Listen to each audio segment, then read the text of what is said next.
Good evening, everybody, and thank you for coming. You're very welcome to Keele University this evening. And we're here to enjoy and to celebrate the fifth and final lecture in the Law School's 50th anniversary public lecture series. We've been celebrating the Law School's 50th anniversary for a little while now, Alison, but this is the ultimate moment, the fifth and final lecture in this part of the celebration, the lecture series. And I'm delighted to present Michael Mansfield QC, who doesn't need much of an introduction, even though inevitably I'm going to give him a little one. Michael Mansfield and Yvette Greenway, who's going to be presenting with Michael tonight. So Michael graduated from Keele in 1964. And I think the title's slightly misleading. 50 years, I'm glad I studied philosophy. He studied philosophy and history, I believe. Is that correct? I can't remember so long ago. Well, you were part of the generation of Keele students. You couldn't have done single honours in anything, I don't think. No, you must have done. Because in those days you could do you everything. could do everything, including foundation year and very much the Keele. You were the early Keele product, right? So you definitely didn't do just one subject, that's for sure. So Michael Mansfield was called to the bar in 1967. He then established Tooks Chambers in 1984 and became Queen's Counsel in 1989. Michael's represented defendants in criminal trials, appeals and inquiries in some of the most controversial legal cases the country has seen, particularly when issues of civil liberty and miscarriage of justice have arisen. His current commitments, which I think give you a flavour of the kind of work he has done, include the Grenfell Tower inquiry, the independent inquiry into child sex abuse, Ballymurphy inquest, representing Daniel Hegarty's family in relation to Operation Motorman, representing at 2020 Com's Back to 60 campaign. Notable cases in the past include the Birmingham Six, the Marchioness disaster, Hillsborough. Barry George was accused of killing TV presenter Jill Dando. The family of Stephen Lawrence, both in the private prosecution for murder and the public inquiry, and the families of victims at the Bloody Sunday inquiry in Derry and in London. More recently, he has successfully represented Fatmir Limac, the Deputy Prime Minister of Kosovo, at the International Criminal Tribunal for the former Yugoslavia in The Hague, successfully represented clients in the notable Ryson trial and Shaken Baby appeals, and Nabil Hussein in the so-called fertilizer plot trial. He's acted for the family of Jean-Charles de Menezes, shot by the Metropolitan Police in 2005, and Mohammed Al-Fayed in his pursuit of the truth surrounding the death of his son, Dodi, and Princess Diana in Paris in 1997.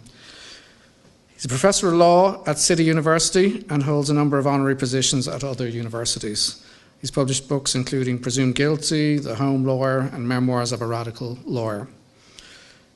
Michael campaigns with Yvette Greenway for greater support for those contemplating or affected by suicide through the organisation Silence of Suicide. So I think in the conversation that we're going to hear, it's going to be interactive. I'm going to let Michael explain a little bit how the approach is going to be, but we're going to hear about a lot of that, the Keele, the cases you've done, and indeed the suicide work. So look forward to hearing it. Right, well, he said it all, really. Now, first thing is, can you hear at the back all right? Or do we need a microphone? I'm going to keep going until somebody says, oh, I can't hear a word. We're going to do something... Oh, he can't hear. Oh, he's recording. We'll share the microphone. Is that better? Probably is, yeah. I'm Michael, needless to say. This is Yvette next to me, my partner. And we do everything together, which is true. So when we go we go to lots of universities and other institutions as well, and not only to do with SOS, but other things. And we found that having a conversation is actually more interactive. And the idea is that at some point, Yvette will interrupt and say, that's enough, now I'm going to ask you a question. And then at that point it'll develop, it could go in all directions. And rather than have me spouting for, 50 minutes or 45, and then you ask questions, you feel free, and it's quite an intimate room, this one, feel free And I'm very glad it's this and not the one I had before, which is huge, massive. It was a refectory in my day when they had all sorts of alternative demonstrations about alternative governments and regional seats of government. And the police came in. Is there any police officers here tonight? No, that's fine. There's just one who drove us up here, but I've asked him to stand outside. Anyway, so there is a sort of a need to ensure that you leave having not only heard things you want to hear about, but that you've been able to say something if you want to, disagree or agree or ask another question. So don't be afraid to do it. It can be done in this room. Now, I just want to kick it, before we start that part of it, the interactive part, I just, it's really boring when people say, when I was a boy, I was like John Cleese in the shoebox, when I was at Kiel, there were only Nissen huts, and we all had mud up to our knees. Well, you've heard all that. You've heard all that. But there's something I just discovered about Kiel. Now, I'm going to ask whether any of you are familiar with the family that used to live in Kiel Hall. A rather famous name. No. That's what I thought. Yeah, they did live here and gave their name to the Sneed Arms and all the rest of it. But there was another family. A Russian family? This is interesting, isn't it? And to be honest, I knew nothing, and I sound like the Spanish waiter, I knew nothing, until I read in I think it was The Observer about a week ago, that there's a new opera eulogizing the life of Pushkin. I don't know why I started reading this, because I vaguely know the name Pushkin and his work, but only vaguely, to be honest. Opera, yeah, sort of interests me. So I don't know. And I started reading it. I came to the sort of last column, and there it all was. That a branch of the Pushkin family came to live in the United Kingdom. And where did they live? They lived right here. And Pushkin, I don't know whether, again, you're aware of how important he is in Russian history. And it absolutely links to the kind of work I was going, what? He wrote, in Russia, very, very well known, Ode to Liberty, which actually became a kind of template for Shelley, who wrote a similar one a bit later. And I thought, so I looked at it, I brought one verse of it. It stands as long, but I brought one because it's actually very poignant here. I mean, this was written in the early 19th century in a climate which actually, although it was ridden with czars and had a different kind of setup, nevertheless, the principles he's talking about are very applicable to all of you and us today. So it didn't quite stop there, because where did the family go and live after they lived in Kiel Hall? They went and lived in Kenwood House, which is where, as a boy at school, I used to have to run round the house 50 times or whatever for long distance run, because it was right next to the school I went to. So Kenwood House was very important to me, and the family rented the house, guess who, from Lord Mansfield. So there's a sort of 6 degrees of remove. I know, I'm just hooked on coincidence, and I just thought there's something here. So I just wonder, if I may, the Ode to Liberty that Pushkin wrote, that led to Shelley's version of it. And this is, it's obviously a translation, because obviously I wouldn't be able to do it in Russian, and you wouldn't understand it anyway. I cannot cast my gaze but see a body flayed, an ankle chained, the useless tears in slavery, the law perverted and profaned, yeah, everywhere, iniquitous power in the fog of superstition ascends.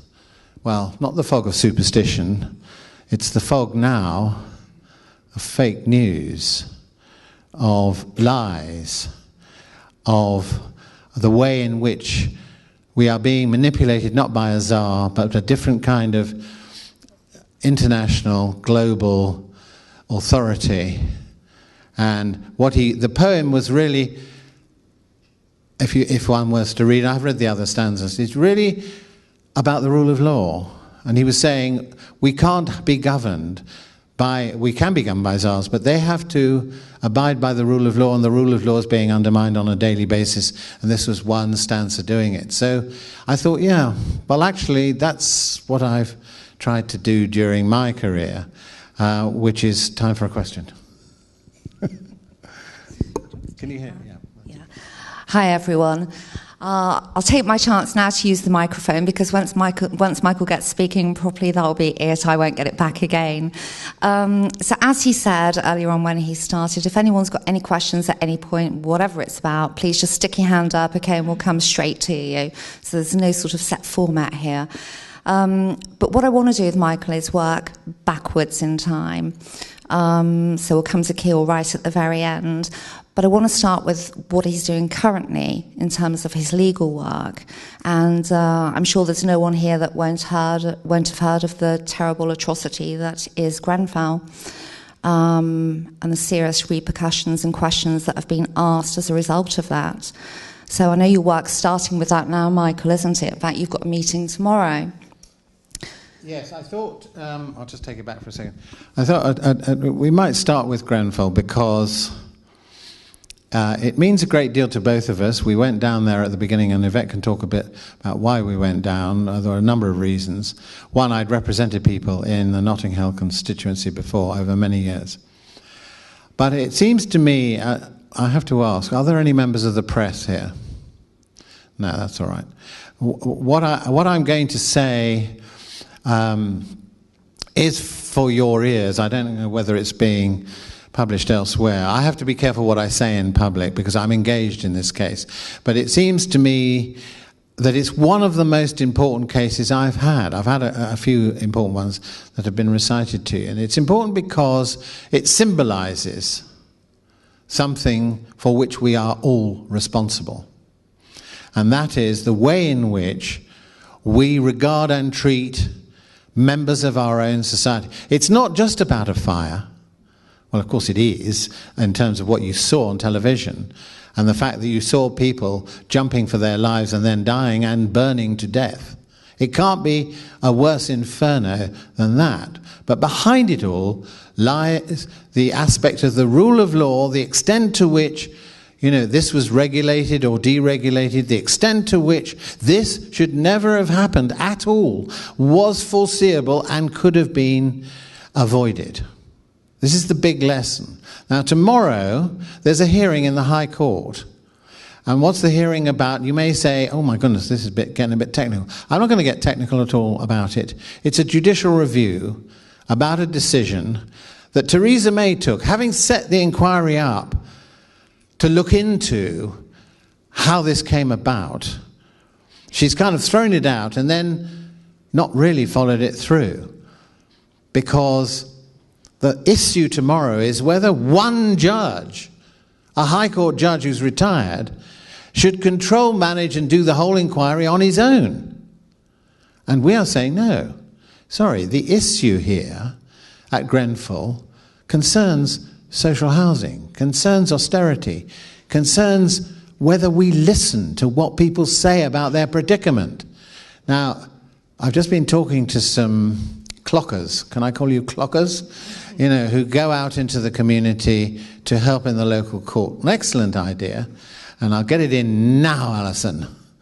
Law clinic. You've got to have a law clinic here. I've been instrumental in helping other universities. Why I haven't come here to do it here, I don't know. I should have done.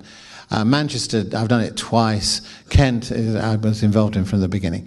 So having a law clinic near the court, which actually involves, because of the legal aid cuts, providing a sense of support, just that. Just the sense of support and direction.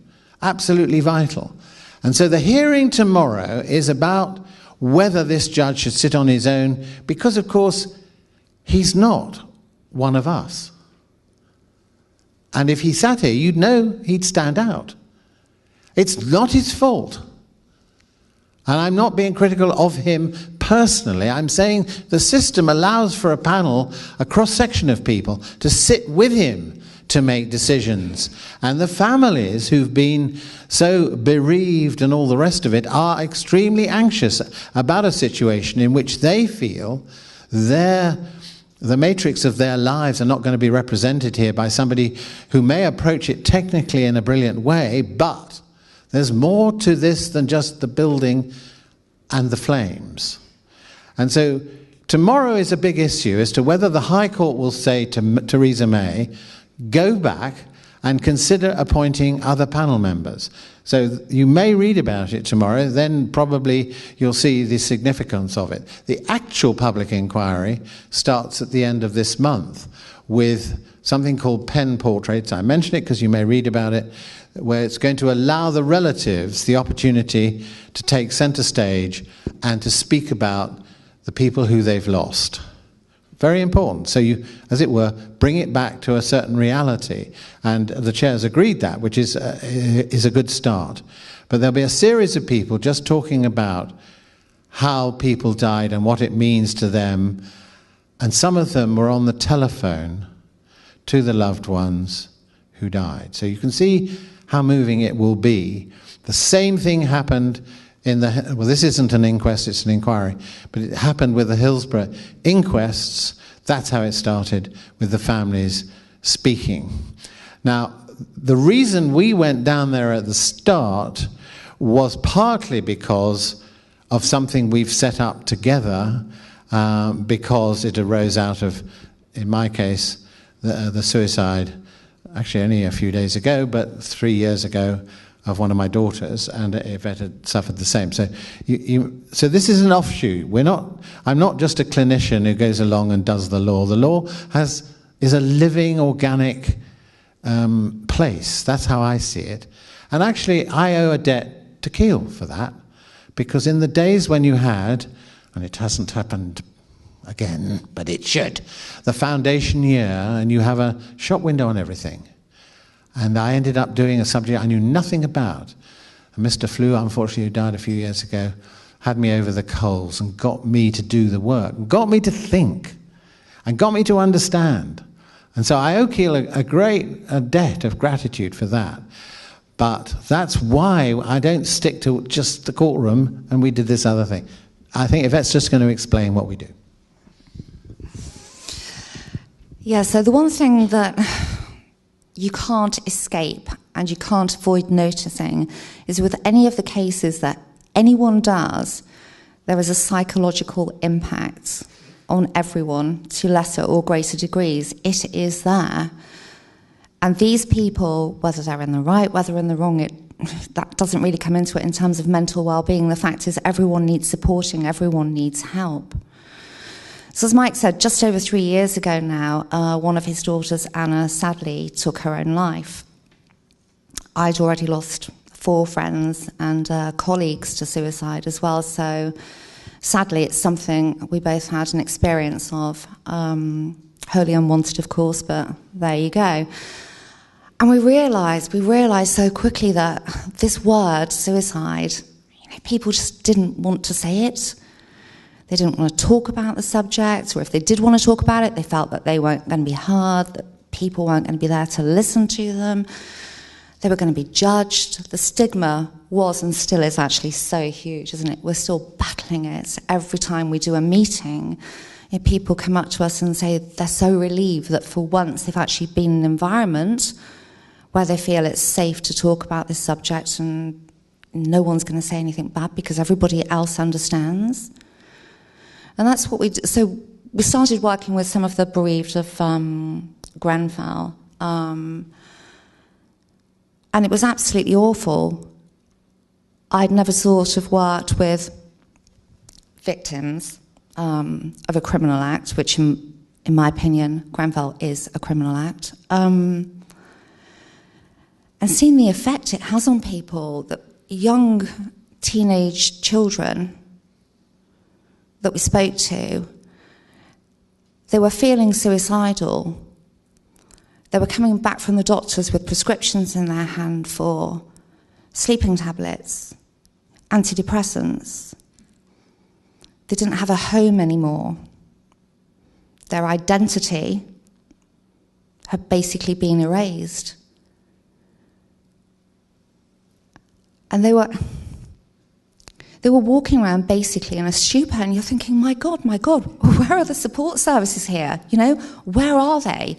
Why aren't they on the ground? Where's the emergency task force that should be in place for situations like this to support people? And the truth is, if it was there in the background, well, nobody saw it. And for a long time afterwards, nobody saw it. We were asked to get involved and support people as best we can. We're not mental well-being professionals. We don't profess to be. The experience we have is through the experiences we've had of loss, personal loss. Some might say that's a better experience than a professional experience because you have at least experienced it. So we had regular meetings down at Grenfell with a lot of people that had lost people, a lot of people that lived in the vicinity who felt they'd very much been forgotten in the whole process because, of course, they were looking out and they were seeing the remains of this tower. They'd heard those screams that night. They'd seen people jumping, including children being thrown out, you know, in the hope they'd survive. I mean, thank God I've never seen anything like that in my life, nor would I want to, but you just put those images in your head and you think, my God, how do you deal with that? So the effects on everyone, it's not just the immediate community, the more far-reaching community, were absolutely huge. And we did work with them for quite a few months, trying to show them that they did have support and they could talk about it, and they did indeed need to talk about it. You know, they couldn't keep it bottled up. But such as one area where there were serious failings in the immediate aftermath, and why we got involved on the mental well-being front. And it just made us think then, you know, with any case that anyone does, you know, the situation is the same. There are people out there that are struggling. They are psychologically impacted and they are struggling. And a lot of the time, especially if they're the perpetrator of a crime, it must be even harder for them to come forward and say, you know, look, I need some help here. So I think we've all got to learn to be more accepting and more accommodating of everyone and anyone, and just reach out to them in relation to mental well-being, because unless we do, the tragedy of suicide is going to keep going on and the rates are going to keep rising. So please, if anyone in this room can do anything, please listen. Just listen to each other, yeah? Reach out to people and just show them that you care. You know, it takes a couple of minutes of your time. That's all. But you can make a difference. I'm just going to, on this topic for a minute, what we would normally do, I'm not going to do it today, but we perhaps could come back another day and do what we normally do, is, so I'd say to all of you, so you don't have to say anything, but anyone in the room who has been touched by suicide, either someone in the family, or you've attempted it, or you are hurt by it, or whatever the feeling may be. How many people in the room have been touched in that way, please? If you just put your hands up. Right, thank you. Well, a substantial number in this room. We normally find it's over 50% every time we speak. So what we then do, just so you see what we do in that sphere, we did it differently with Grenfell, and that is we then say, well, we show a film, I haven't brought that here, and then of people talking about this sort of issue. Once we've shown that, then everybody feels a little bit easier, and then gradually people do start talking. And once one offloads, the next one does, and the next one does. We're not there to advise, we're not pejorative, we're not judgmental, we're there to make sure people have an opportunity to speak, and that's what they thank us for. In a sense, the Pushkin thing, it's about liberation, it is about freedom. It's about, at last, they can speak about a subject, because of course, the subject of suicide, it was a crime. And almost when I left here, Kiel, it had just been, as it were, legalized. It still is a crime if you assist somebody. But I want to spread all this right over into another area at the moment that you might be interested in. Not that I'm tied up in it other than in the fringes, but it's an important issue. Comes back to the law clinic and the clockers again. The state of the system, criminal and civil, is on its knees. Now, those who do the work in the courts will know that. And if there are judges here tonight, they'll know that. If there are barristers here tonight, they'll know it. So will the solicitors. Members of the public are probably getting to know how bad it is. Politicians don't want to know.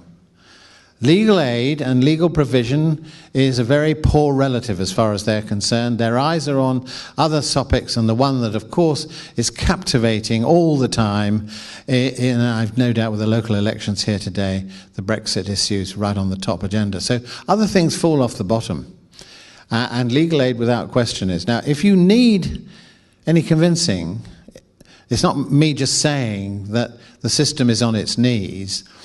You can read about it every single day, including today, in The Guardian, about judges complaining about litigants in person because they want to help, but there are so many of them, they just can't get through the cases. But the state of the system as a whole, after the legal aid cuts which have come in over the last few years, there's a book out which I think you may have heard of, called Guilty Until Proven Innocent. It's very similar to a title I wrote some years ago. Anyway, it's by John Robbins. I've written something in here. It's fresh out. You read it and you're horrified. You cannot believe you're living in a society which has produced this situation. If you need a sort of racier version, I've got a review. I haven't actually got the book yet, but anyway, it's called The Secret Barrister. And that is also worth, if you're doing law, even if you're not doing law, if you want to know how bad it is at the moment with people being unrepresented, and a big issue which has come up, and it was in the Times yesterday, and it's a technical issue, but it matters.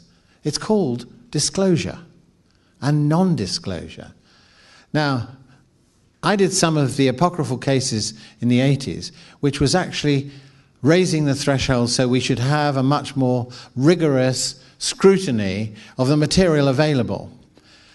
And we turned the clock back at that point and got courts to oversee prosecutions to ensure, not just in criminal cases, but particularly in criminal cases, that there was transparency, unless there's an issue of national security and so on, or PII is involved, public interest immunity and so on. Subject to that you get everything. Because that was the root of some of the cases in the 1980s that you will have read about. The Guildford 4, the Birmingham 6. Judith Ward was the key one. And there were many others after that. Non-disclosure. But what's happened? We're back to square one. It's worse than it's ever been. You had Alison Saunders, well, she's resigned, or she's going. DPP. Oh, there haven't been any miscarriages of justice. Excuse me. And lawyers were writing in immediately and saying, well, you're obviously not living in the real world. And it only became a big issue recently because you've read about the cases. These were sex cases mostly, rape allegations, where they hadn't even got round to disclosing text messages on the victim's phone. Was she a victim or was she not? Well, look at the messages. Probably not. Prosecution should never have been brought. And it was an MP, fortunately, who was the barrister prosecuting, who went to town on this and said, wait a minute, the non-disclosure, or the disclosure regime to be more precise, has not been working. So we get miscarriages of justice, just as we did in the 1980s, alongside the fact there's little or no funding. In other words, it's very, very difficult to get the funding, not only for the lawyers, it's not about the lawyers, but, if you need an expert or you need time to as it were, investigate. But the area I just want to mention, Windrush. Just pause for a minute. Talking about oppression, talking about, bodies flayed, Pushkin. This government, and I'm not going to exclude, I'm not saying it's just Tories who are like this. The Labour government have been much better in the past. Immigration policy, hostile environment, This is May, Theresa May. I know her well because she's one of the few Home Secretaries to manage to get to see more than once. So she has this policy of a hostile environment which feeds into the Home Office, and the Home Office are going, well, what is an illegal immigrant? Well, when they turn up, where's your documents? Oh, well, actually, they destroyed some of the landing cards themselves, so they should know that. But, somebody hasn't got the right document. You're illegal, right? We detain you. There have been suicides. There have been people losing their homes and losing their jobs. People who do not deserve this. Now, suddenly, sorry, we made a mistake. And Rudd, who should have known better all along, deceived the public and the House of Commons. So, again, Pushkin, you're right. And we have to be alert and all the time to this kind of thing. But the point I'm coming to is, now they want to regularize their position. Guess what? They can't get legal aid. Clockers, here you come. It's another one for you. Yeah, if you want to join in, do say something. I think a microphone's coming your way. I just wanted to thank you in relation to linking the voices of the people, the victims, the ones who were at the forefront. In the clock training, we do actually have suicide awareness training, because the level of suffering for people who are in legal proceedings and can't access legal aid, and also the impact that it can potentially have on students to listen to that level when it's not in the public domain, and it is on a Monday rainy morning behind a clock desk, and you're hearing the level of desperation. And I wanted to thank you again in relation to the legal interventions, because we know we've had about 4 or 5 judicial reviews on legal aid in the area of immigration, in the area of incapacitated adults, in relation to Unison, and it's the Rights of Women judgment when it says the purpose of the relevant part of 2012 Act was to save money by withdrawing civil legal aid services by certain categories of cases, but to continue to make civil legal services available to at least the great majority of persons in the most deserving categories. And I just think it's so important that we remain alert to that is what the Act, the ethos of the Act wasn't to go as far as it's gone. It wasn't to cut.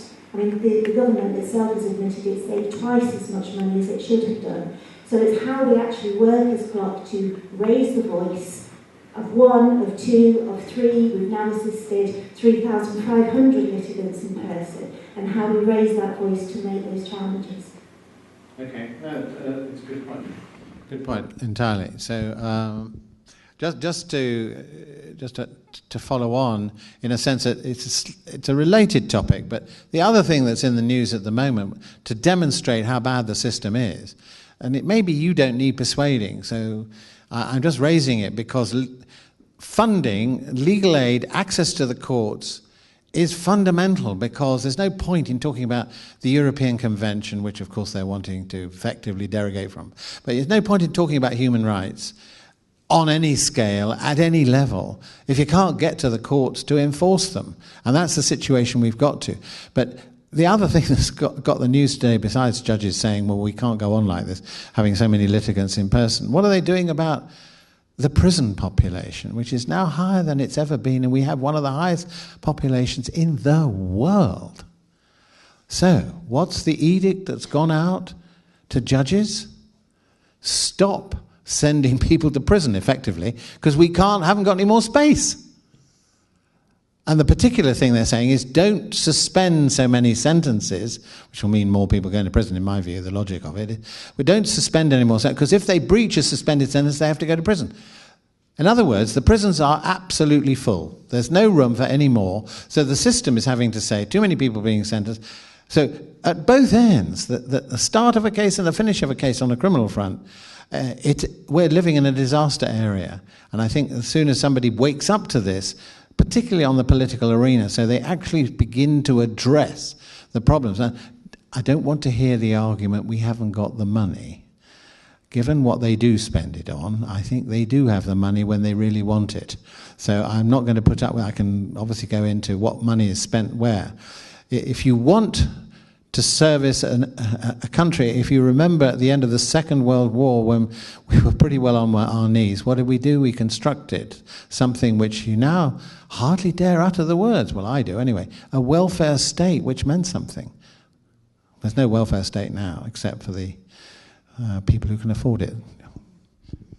Just like to say something about prisons and the overcrowding. We did some work with SOS in a prison, and I think some of the prisoners were selected, but there were a couple who were very vocal and spoke their mind. And what is clear from the prison, part of the prison overcrowding problem is caused by people with mental well-being issues that are actually in the wrong place for them and for society, actually, because incarcerating someone with a mental health issue is not going to make them better.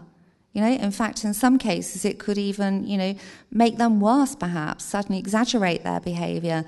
So I think that's something else that's got to be addressed, Michael, and I don't know how we do that, but it does need stopping. The first port of call should not necessarily be prison. I think people have got to be properly assessed. Their mental health has got to be properly assessed. And we work out and we do what is best for them and for society to keep society safe if need be. Yeah, and I think this is all current stuff. The Lord Chief Justice has just said we've got to have a different attitude in the courts towards the younger generation who are getting it from all directions. And the pressures on a younger generation, certainly they're much younger than me, is huge, economically, socially, and lots of other pressures as well, that not only lead to an imbalance, mentally speaking, but actually provokes, and especially in a university, where we found the same thing. There are, difficulties with getting through the university, and, I didn't have to raise £9,000 a year. I didn't leave university with £22,000 owing. The whole situation, if you only got to stand back and think, wait a minute. And I don't want to get into, the polarization of wealth in this country. There is wealth in this country, but it's actually polarized. And so we now have a very undemocratic situation in which it's very, very difficult for the ordinary student to manage to even think about going to university because of the costs involved. And then when they get there, the pressures on them individually to succeed. And we've done a lot of work inside, not Keele, but other universities. So we're very conscious of that. And obviously it applies to law departments. Now I'm going to pause for breath in case anybody else wants to ask a question or say, where are we going or what's happening in life? You've raised the issue in the legal system, and I think it probably touches many other areas around the world of politics and institutions. And in a sense, the answer is give me a piece of string and I'll tell you how long. But are there any one or 2 points that can change the system? What is it going to do? Is it a French Revolution style, where the people say we've had enough, or is there some other way in which the system can change? Well, I think it's a very interesting question, because I think we both feel there's a potboiler out there at the moment. It is much more evident and vibrant than when I first started after leaving Keele. And I think what we're seeing, and it's very evident in Grenfell, that people are saying with their feet, if this is how we're going to be treated, and if the public inquiry is not going to answer the questions we want asked, why should we participate? So it'll be interesting to see what happens after tomorrow.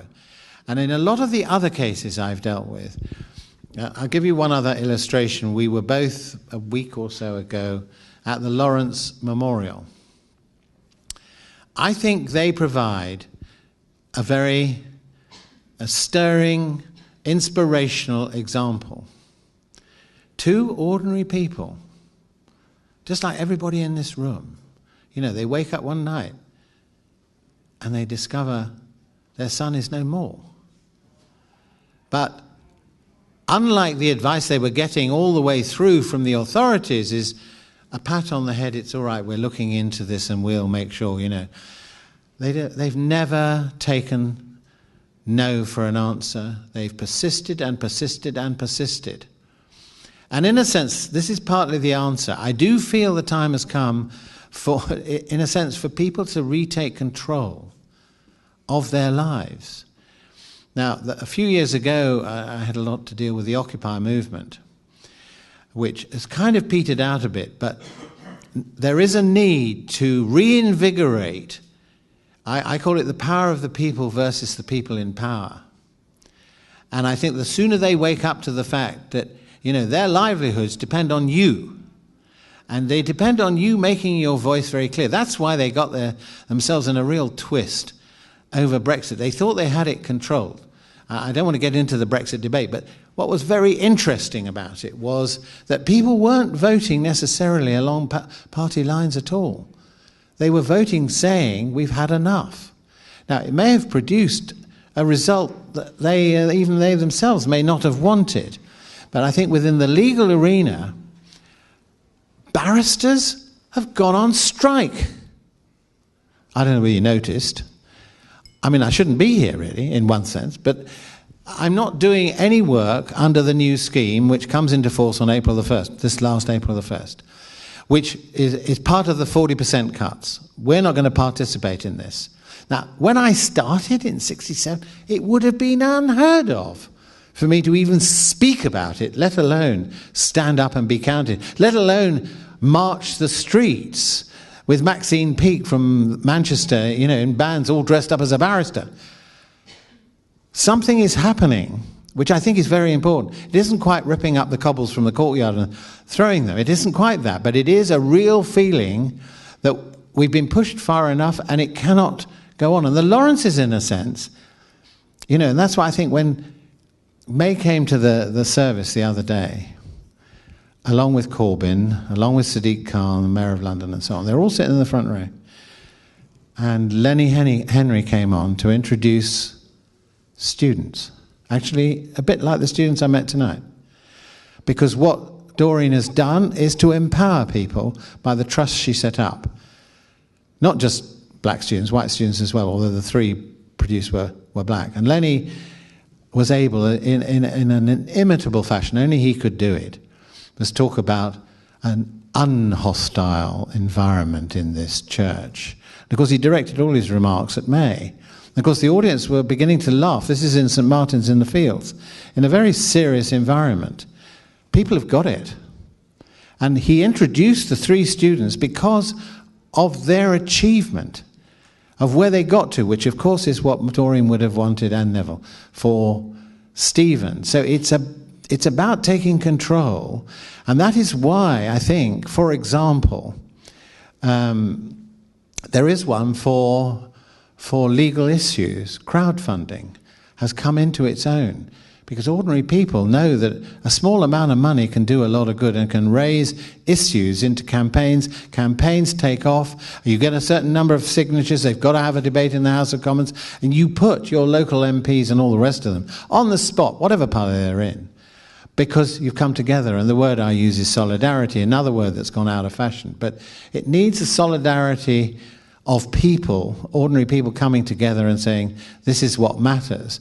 And it does bring about change. Doreen brought about change with Neville, within policing, with the Macpherson report. The Grenfell families want to do the same, not just about fire regulations, but about how we regard our neighbours. That's what they want to do. So it's more than a legal issue, it's a social political issue. That's why they've come together. And when I first went down with Yvette the very first day, and they asked me to speak, and Yvette spoke as well, what we were saying together was, they're going to try and divide you all. Rule and divide, that's what they want to do. They want you all to bicker amongst yourselves. So the people who are responsible, who should be accountable for what happened, and it's top to bottom on the Grenfell side, sort of can quietly walk around the edges and hope nobody's noticing them. Well, no, we're saying, you've got to combine. You've got to combine because the strength is in combination. They've done that, in a sense. But then I can give lots of other illustrations to answer your question about what can we do. Marchioness, I represented the families there. They all died on the river through, again, a safety issue. But actually, they all came together, the families, even though they weren't friends beforehand, to combine in fighting for a different attitude of mind towards people who've said, wait a minute, they talked about safety on the river just as they talked about the Grenfell thing before. Nobody listens. Why? Can't afford it, they say. Can't afford to put it all in. And what they're trying to do, each of them, is to reverse what I see as a sort of an avarice of those who have. And it's part of the capitalist system which we have to face and deal with. So the answer is, it's a Mahatma Gandhi, really. You are the change you want. Over to you. Good answer? Well, part of an answer. Very good answer, thank you. Okay, so I'm thinking about other cases that you've done, and obviously the one that really stands out is Hillsborough. 27 years for people to get justice. 27 years to have the manslaughter of their loved ones acknowledged. 27 years before the lies completely stopped. How did it take so long? Why? Well, I think it's another example of in the theme I've really developed a minute ago. A bit like the Lawrences, I think the core families decided that they were going to fight until they got the truth. Because again, it was a social issue. And a political one. Because the Liverpool fans were regarded by the political classes, but particularly in government at that time, as louts, as thugs, as drunken idiots. And of course, Liverpool wasn't in favour anyway. So it was a much bigger issue than the terraces. It was about how football fans were treated as cattle, basically, particularly Liverpool ones. And of course, you had Heysel Stadium and all the other things that piled in on top. So they had a huge task to try and overcome the prejudice that had hung over these fans for so long. But they did it. And they did it because government doesn't expect that you will last longer than they do. Because they bank on the fact the institution will survive and you will just fade away. But this is what, funnily enough, it's exactly the point that Shelley makes in his poem, taken from Pushkin. It is, in fact, that, there's more of us than there is of them. That's the famous Shelley line. And we have to build on that. And in a way, I'm not trying to advocate Momentum at all, but Momentum had their finger on the pulse there. Because they realized that getting people to come together over issues can stop the elitism in the Westminster bubble. And that's what I think we all should be doing. And the Hillsborough families did that wonderfully, just by standing firm until they finally got an inquest. They were at rock bottom at one point until actually, I think it's a moment just worth recounting. And I've seen it on television. I don't know whether you have, but it was when the mayor of Manchester, as he now is, Andy Burnham, went to Liverpool on the anniversary, and he started talking about how sorry he was. And there was silence in the stadium, and there was justice for the 96. One of those flags started coming across the tops. And there was a lone voice as he was speaking, which just said something like, "What about justice for the 96? And slowly there was this swelling. I mean, you've got, I don't know how many in Anfield in those days, because they rebuilt part of the stadium, about 60,000 people saying, "What about the 96? What about the 96? And Burnham always talks about it as a sort of road to Damascus. He suddenly clocked it. He clocked it. That the power of opinion was such. He couldn't walk away from this moment that had happened. And it was that moment that got him to go back to the authorities and say, we've got to do something about this. At the very least, funnily enough, the word disclosure. We've got to disclose, which is what happened. They set up an independent panel, which I think is a model for the future, should happen again. An independent panel which then started clawing through all the materials that hadn't been made public and discovered, of course, that what had happened up to that point was a travesty. So along come new inquests another important moment in the history, well, my history, their history, everybody else's history. When that jury in the Hillsborough case came back, they didn't call it a verdict anymore, it's called a narrative, came back with a narrative that absolutely vindicated every single point that the families had made for 25 years. It's taken that long because nobody wanted to listen. It was rejected by Labour politicians until the end. It was rejected by a judge doing a review. It was rejected. They were rejected, just like the Lawrences, but they didn't put up with it. They said, we're going to keep going. And when the jury read out their narration, essentially, of support for the families, I've never seen it before. I'll probably never see it again. You only get it in films. And what happened was the public families sitting on one side of this sort of huge hall, which was a converted building into a court, and the jury over there.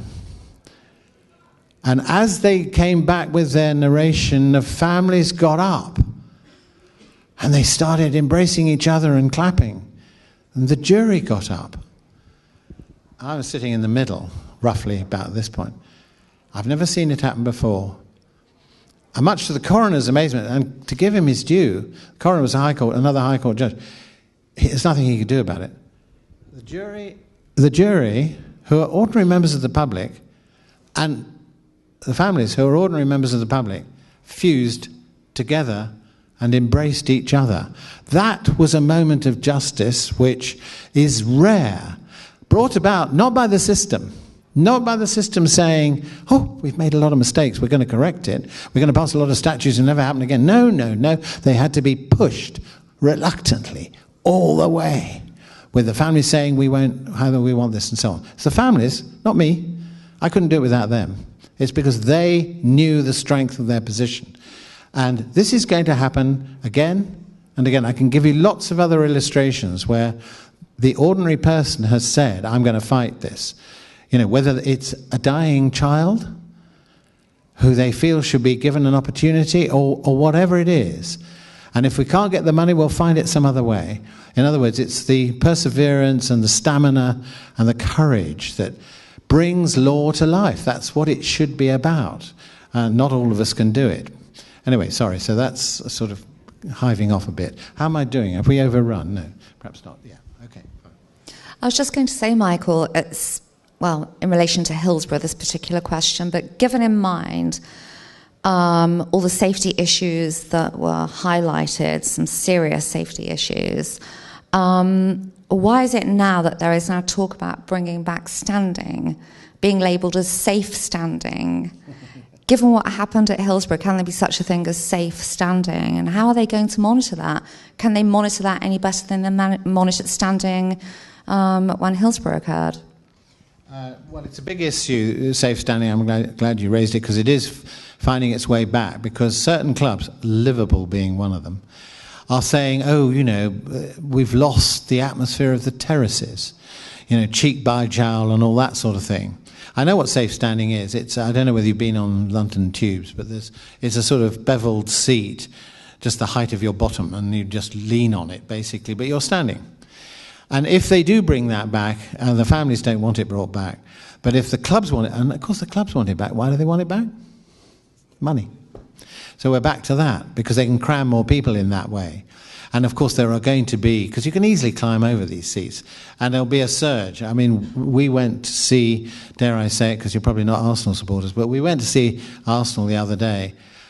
God, I mean, it's an all-seater stadium, and I used to go there a lot. It's an all-seater stadium, and they all stand up all the way through, and they stand on the seats. And I said to the stewards, you're going to get another Hillsborough here. Are you not doing something about this? Oh, we can't, you know. So, say it's you know, it's again a culture that has to be invested. It isn't just about safety. There are obviously social issues behind it all. So it can't be monitored, and I'm hoping it won't be brought back. So that's a part answer to that. Now, are there any other people who've got issues or things they'd like to raise? So do raise them. A bit of a question. It's a bit rambling, so if you just bear with me. Yeah. I I recently finished the documentary on Stephen Lawrence, as I'm sure a number of people in this audience did. And if it wasn't for the tenacity of the Lawrences, as you said before, we wouldn't have had the immense changes to policing in the UK that we have had as a result, which I think the police can use to vindicate themselves somewhat in terms of the the report that found them to be institutionally racist. You know, they say that they're doing everything that they can, and they can use that the changes to buffer any criticisms of institutional racism made against them. But it was part of the social movement, I think, and perhaps some of the new developments in investigation in terms of investigating crimes, the technology that have kind of brought justice to a level in terms of two of the murderers of Stephen Lawrence. But I guess what my question is that even though the police have made these changes, I still see the police as institutionally racist. I still see the elite of this country as institutionally racist, and especially given the circumstances that have led to the Grenfell Tower, it's a systematic a disregard for the country's poor and its austerity Britain. And I kind of want to ask, to what extent can we really use the courts as a strategic arena for change within a system that is pitted against the vast majority of us in society? At what level can we use the courts, and at what point do we disregard them or try and work outside the legal system, as it were? And I think especially given the revelations of undercover policing that we've had over the years, and especially in that documentary with Peter Francis, the undercover police cop who went by the name of Pete Black, who was deployed to basically to find anything to undermine Stephen Lawrence's case. We're working in a system that is completely pushed against us. So yeah, the question is very rambling somewhat, so please accept my apologies for this, but to what extent can we use the legal system to achieve change, and at what point can we not? Can I just ask one little point? Is there a political solution to it, or is it legal? Okay, how long have you all got here? Right, well, it's a very... How long? Okay, well, that's fine. There's a gentleman there who wants to ask something. Don't worry, I haven't forgotten. Quick, yeah. I think the answer to this is... I don't want to give all the examples I've given. I think within the law, and for those of us who are lawyers like myself, you have to make a choice, which I did make early on, because people said, well, you should be a politician. I said, no, I don't want to be a politician, because it's a very corrupting environment, and I think it's very, very difficult. I don't think I'd survive there very long. In any event, I think there's more to be done within the legal context. And I still believe that there is a legal initiative, I use that in the general sense, which can be used to good effect. And all the cases I've cited, they're not the only ones, change has been brought about. Coming back to the Lawrence, I'm not suggesting, and I don't suggest, that every police officer who walks the beat has changed, or that there isn't racism still within the police force. And it isn't just the use of certain words that indicates racism. It is much more insidious than the obvious words that are used, and that has to be pointed out. So, but what has changed, and not just within the police, is an awareness that it is necessary to be alert to prejudice, which leads to violence, which leads to discrimination within housing. You know, there was a time when, no blacks and dogs. In my lifetime. Now, there are still pretty rabid views around. I'm not kidding myself that there aren't. And you have to deal with it. And we sort of confronted it on the train coming back the other day from something we'd been to. and I'm prepared to confront it, and I don't think you don't back down from it. So I think what's changed is an awareness. That's extremely important, that baton of awareness is passed to the next generation, who should be in a position to build on the awareness.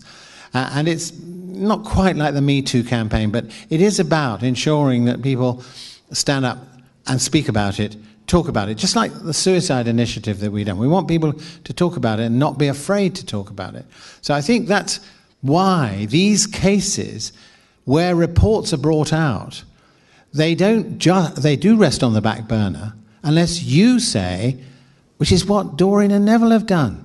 They got 77 recommendations, and what they do every other year, they hire the Methodist Hall, Central Hall in Westminster, and they get all the big people to come along. And of course they all go because of the moral high ground they want to occupy. So all the leaders go, all the leaders of the police go, and what they do is they say, right, recommendation number 67, have you done that yet? And if they say, well, we haven't quite got round to it yet, what's the reason? That has produced results, because they dare not go back next year and face Doreen and Neville and say, well, we still haven't done recommendation 67. So again, it's the people, not the politicians. It's the people who are producing this impetus, this pressure to bring about change. And I don't think, it's necessarily all, if voting changed anything, they make it illegal. Well, I think actually it's beginning to make a difference. So I think you have to do it in the ballot box. Of course you do, a bit. But you have to do it where you work and where you live, and make sure that the authorities, and they aren't necessarily political authority, it might be a university authority, has to be challenged about it, whatever the decisions are being taken. And the authority, university included, I hope I'm not saying anything too revolutionary here, I won't get my dinner, will I? Is that, the authority has got to include, which we were arguing about in 1964, students should be on the governing body. I hope they are. They probably are. From all the nods, you are. That's terrific. In schools as well. So you have an inclusive society. And it's an easy term to use, but actually there's been an extraordinary elitism which still exists. And I think that although, I have my battles with Cressida Dick, who's the Met's and latest commissioner, and she was in charge over John Charles de Menezes. However, we beg to differ on a lot of things. However, she is acutely aware of the issues as the Met Commissioner, and she will ensure as far as she can that change is brought about. So I think that using the law is extremely important, but you have to do it. So if you're going to take a case, Yvette, you can quickly mention, I think you can, the back to 60, because you're very involved in that. Just mention it. Oh, yeah, sorry, I didn't expect to have to say anything, so you caught me like half asleep, man, naughty me. Okay. I shouldn't have admitted that either. Okay, so the Back to 60 campaign is basically something I'm working on with a group of women. Well, there's over 3.8 million women affected in total. The group I'm working with represent about 800,000 of these women. And without proper notice, they had their pensions deferred, their state pensions deferred by sometimes up to 6 years. So no notice, or certainly not enough notice that they could make other suitable arrangements for that gap period. So we've got a group of women here that are absolutely, some people have lost their homes. The psychological impact is, we won't even go there because it's huge and it's complex and it's severe. The impact that it has upon their relationships with their friends and families, because obviously, they're not able to do the things they want to do, the things they should be able to do, because they don't have the financial ability anymore. And it is absolutely staggering that governments, and I just can't get my head around this, I can't, that governments can just... There's a legal challenge. That's what they need. Yeah, absolutely. So there is a legal challenge being mounted. Thanks to Mike and the team that you're working with. And these women, for the first time in ages, after being told, no, you can't challenge this, you won't challenge this is not going to change, this is the way it is because we say so. Well, actually, you might be saying that at the moment, but it doesn't mean that people can't challenge, and they've all got together And they're really going for it. And I think, yeah, this is what it needs. You know, they're out there. They've hired a bus next week. It's called the Battle Bus. And we're going around Westminster and stopping off at the Department of Work of Pensions. And yeah, and that's being crowdfunded. And the way the public have got behind them is absolutely astonishing. Basically, the power that the normal individual has is bigger than you realise. But when you start actually putting it out there and fighting for something that has a purpose, it has a moral high ground, the support that people get is just absolutely staggering. So, yeah, please follow that campaign if you can, and keep your fingers crossed for all these back to 60s women. Thanks. I know you're... But one more question. The gentleman there said it. Was you, do you want to ask it? I mean, is that okay? Yeah. We've talked tonight about what I'd seen what to me is accountability and also people power, if you like. And we also touched on something about divide and rule, and I was just wondering what your thoughts were, Michael and Yvette, about what part media plays in that, really. It seems to me that media across a broad platform is becoming more and more divisive, and that may just be my perception, but I was just interested what your thoughts were, really. Yes, good question. I suppose part of it, yes, I mean, there is a manipulative media. Probably don't have to tell you which newspapers particularly, but it happens on television as well, that manipulate the news. And what worries me is that there's a feeling abroad coming from the Trump camp, but it's elsewhere as well. And certain members of UKIP, I'm afraid, are in the same boat, are prepared to say almost anything. And it doesn't really matter because we've moved, 24 hours, we moved on. And the sort of media situation, we're at saturation. And of course, you've got social media passing out news. I don't think many people even bother with newspapers anymore. So it's not just the newspapers. And what concerns me is the social media where people say what they want and actually reduce people to rubble in no time at all through what they say. So that concerns me. On the other hand, sounds like a lawyer, doesn't it? On the other hand, I read The Guardian every day. I'm sorry, I'm going to go on reading The Guardian every day, and I'm going to say they've done a fantastic job as a media organ, and they're praising themselves, I think, today, because they were the ones, for 1 year, they had one reporter devoted to the Windrush generation. And they highlighted this long before, the Rudd business and all the rest of it. And in a sense, their ability to, as it were, leak, and of course they had things leaked to them, because civil servants had had enough of being blamed. So they were leaking the letters that Rudd herself had either read or written. And I think, so the media has a very important investigative role still. Television also. I mean, I think the Lawrence documentary, for example, the number of people who've come up to us and said, we've just, at a peak viewing time, it is reminding a generation that were probably born after Lawrence. So they're being reminded of what they went through and being reminded of what's possible. So the media play a good role in actually alerting people. I think there's another one coming out on Grenfell. So I think the media has a very constructive role if they act responsibly. And the fact is, it's trying to get the responsible ones. Do you want to add anything to that?